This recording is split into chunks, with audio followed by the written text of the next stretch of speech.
The Devils have won 5 out of their last 7 games. They haven't lost back-to-back games since December, and they have a pretty challenging schedule coming up. So let's talk some Devils hockey with Kristy Flannery, who covers the team for The Hockey Writer. She's also the host of the Stilettos and Stouts podcast. I love that podcast name. Kristy, what's up? How you doing? I'm doing great. How are you doing? I'm doing good. It is early, but always good to talk some hockey, and definitely good to talk some hockey with you. So, Kristy, let's start off with this. New Jersey, they start a challenging stretch of games in Montreal on Saturday night. Last time they were there, they had a tough time against the Habs, but considering what's ahead in the schedule, how important is starting off this stretch with a win against the Canadiens? It's so important. The Devils have under 20 games left, and most of those contests are going to be against opponents that are in a playoff spot or a wild card spot. So it is huge for a team that's looking to claim the first spot in the Metropolitan Division.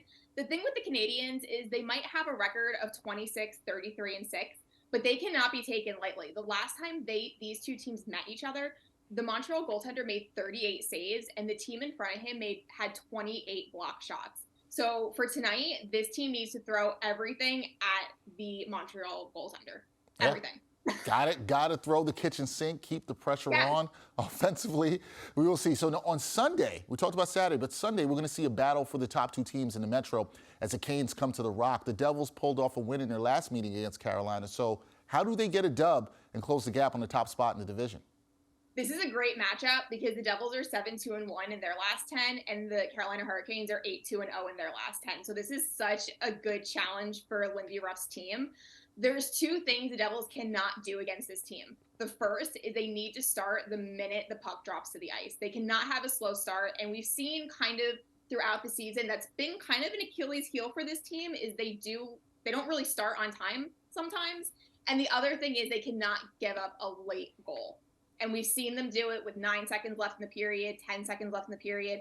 They do not want to give any momentum to the Carolina Hurricanes on Sunday night. Yep, that will be a big one on Sunday night at the Rock. And when looking ahead, the NHL schedule makers, Kristy, it seems like they decided to play a joke on New Jersey as they will face the Lightning 3 times next week. That is right, folks, 3 times. So how do you see this mini-series with New Jersey and Tampa Bay going?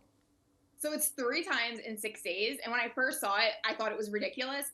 But I actually love this because this is a mini-series. This is a mini-series before the postseason begins. And I think there's a lot of questions around the Devils and how they're going to be when they face a team consistently. And I think this is a perfect test that if the Tampa Bay Lightning, that are a veteran team, they know how to win, if they can figure out how to stop New Jersey's speed and stop their transition game, how can the Devils respond to that? And I'm not even sure at this point what the winning record is going to be with this mini-series. And I don't think to a certain degree it matters because there's going to be so much more that this team learns about themselves facing the same team 3 times in 6 days. All right, we will learn a lot about the Devils over the stretch of the season as we get to the end and move towards the playoffs. Can they grab the top spot in the Metro Division? How will they look against the Tampa Bay Lightning? All questions everybody and Devils fans will be waiting to see what happens with that. That is Kristy Flannery of The Hockey Writer. Kristy, thank you for your time and your insight. We appreciate it. Thank you so much for having me back.